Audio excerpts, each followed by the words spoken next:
ค่ายสบายดีทุกคนวันนี้ก็สิเข้ามาลื้อกรอบแปลงผักตีไว้เพราะว่าเดี๋ยวนี้ดินมันทรงตัวแล้วกรอบยังอยู่นี่มันสิบังแสง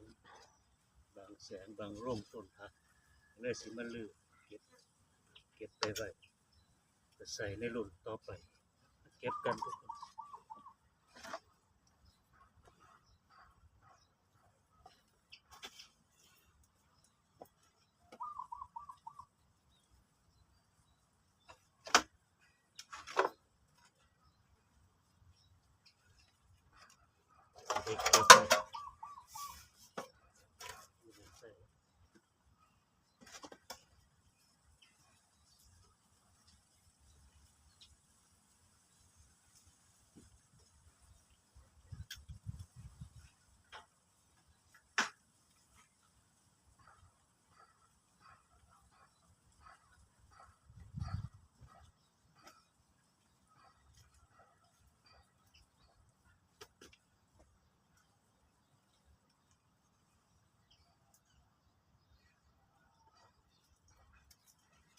แต่ดินมัน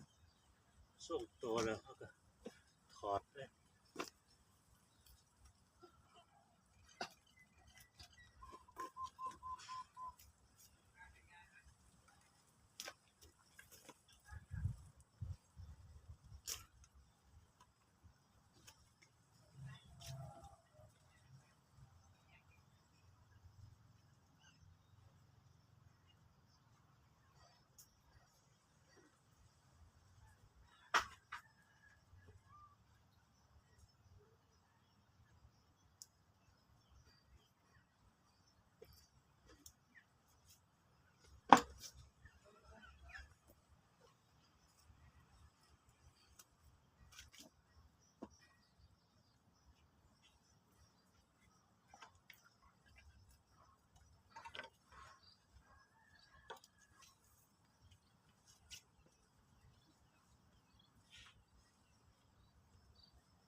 ก็สิ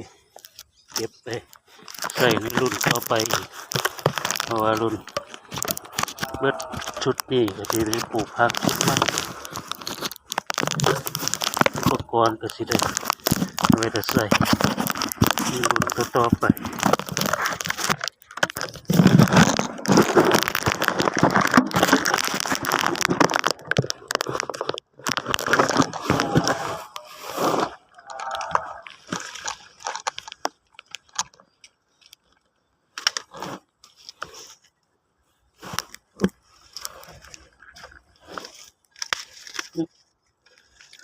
ก็มีก่อนทุกอย่างในสวนผมเรียนใส่ตลอด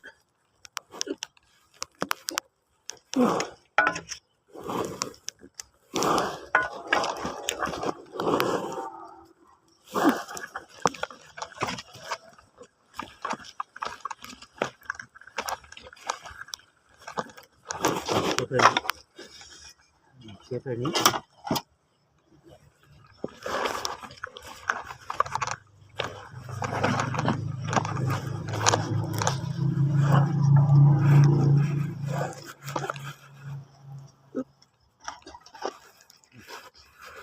โอ้พังนี่ดินบ่แน่นนี่ว่า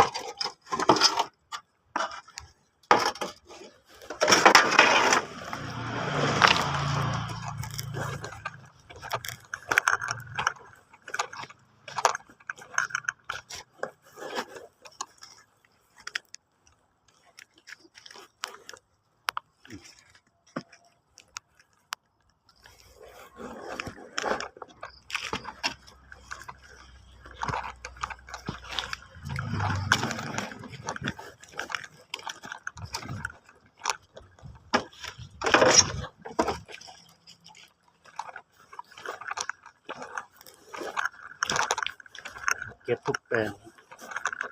เพราะว่าต้นพักตั้งตัวได้แล้วก็แปลง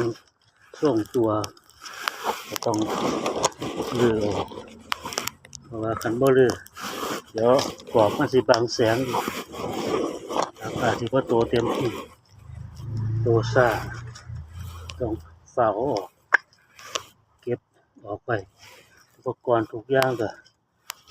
นำกลับมาใส่ได้อีกในรุ่นต่อไป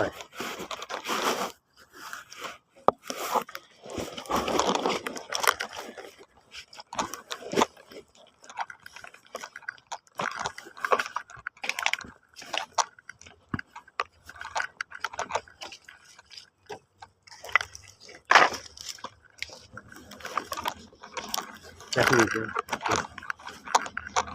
ข้างในนี่ก่อนข้างในนี่ยัง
สิเลย จุด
เป็นพวกเศษกระเบื้องพวกไม้เอามาตีเป็นกรอบว่าจะหักมันทรงตัวแล้วก็กรอบดินมันตั้งแล้วเราก็สิเก็บไปร่วมกันแบบทุกคนเอาไปใส่ในรุ่นต่อไปอีกรุ่นต่อไปเราก็สิเอานำมาใส่เก็บไว้เป็นอุปกรณ์การเพาะปลูกแต่ละรุ่นไปไม่ก็ไว้นี่ไม่ตอกเล็กๆน้อยๆเราก็สามารถเอามาใส่เป็นอุปกรณ์ในการเพาะปลูกทั้งหมด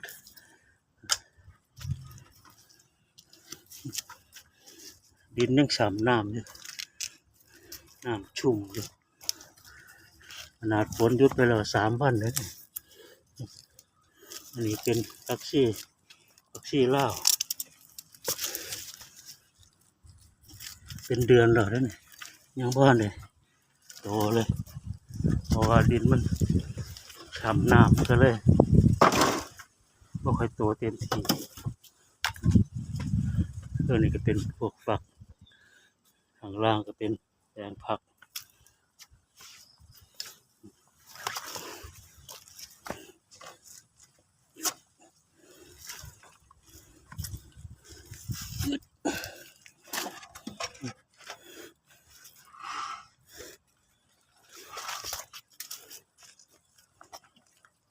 ประกอบเก็บแล้วก็ประกอบเป็นเรื่องสิแหละทุกคนเพื่อจะได้พักไปขึ้นแผงบริการลูกค้าตามคอนเซ็ปต์ของร้านที่ตั้งไว้คอนเซ็ปต์ของร้านคือพักปลูกเองพักปลอดสารปลูกเองแล้วขายเองบ่ได้ผ่านพ่อค้าคนกลางเป็นคอนเซ็ปต์ของทั้งร้านทั้งสวน ได้ตั้งไว้เขามีแผงผักเป็นของตัวเองแล้วก็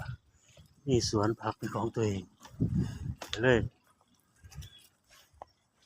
เก็บผักแล้วก็ปลูกผัก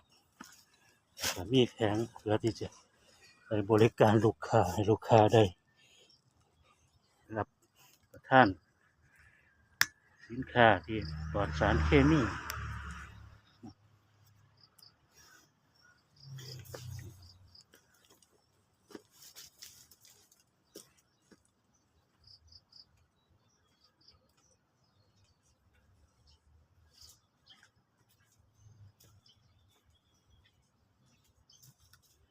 นี่ก็เขามาเก็บกอบที่ตีกับแปลงพักไว้สุดเพราะว่าดินส่งตัวแล้วพักก็เริ่มโตรากพักก็เริ่มยึดที่ไม้พังแล้วขอขอบคุณทุกการรับชมขอกำลังแรงใจกับทุกคนเข้ามาชมในช่องของดินบ้านหน้าขอคนละ1 ไลค์1 การติดตามเลยเป็นกำลังใจในการสร้างคลิปและก็ทำสวน